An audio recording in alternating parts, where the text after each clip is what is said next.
अनि नि घरको जालो, घरको फोहोर कुच्चोले सफा गर्छ अनि मनको रोग, शोक, तनाव मिठो हाँसोले कम गर्छ। र यदि हाँसो दिने ती साइनो सम्बन्ध ती व्यक्तिहरूसँगको मनमुटाव उल्झन् भने मात्र भेटघाट र गफगाफले ठिक पार्छ। तर जीवितै रहँदा नजिकका आफ्ना भन्नेले पनि पराइजे व्यवहार गरिदिने।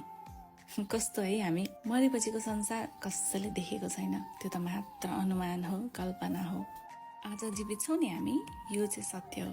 र यो सत्यतामा हामीलाई आफ्ना मानेका मान्छे चाहिने हो कि परेको भुगेको अनि आफूलाई समय व्यवहारिक छु भनेर देखाउने मान्छेहरूलाई त मजाले थाहा हुनुपर्ने हो जस्तो लाग्छ कि मलाई यो कुरा। सोचौँ न, समय बित्दैछ नि, आयु घट्दैछ, सायद यादहरू पनि धमिला हुँदैछन्। भोलि रोग शोकमा मात्र याद आउने भक्कानिने सम्बन्ध हामीले किन बनाउने? त्यो बेला मात्र यो साइनो रुँदै रुँदै किन निभाउने? आफ्नो जीवनमा नि कसैले गरेका राम्रा कुराहरूलाई कहिले नभुलौं। जान अनजानमा गल्ती भए माफी दिन अनि माफी माग्न पनि सिकौं। अब थोरै कोसिस उसले गर्ला अनि थोरै कोसिस आफू पनि त गरौं।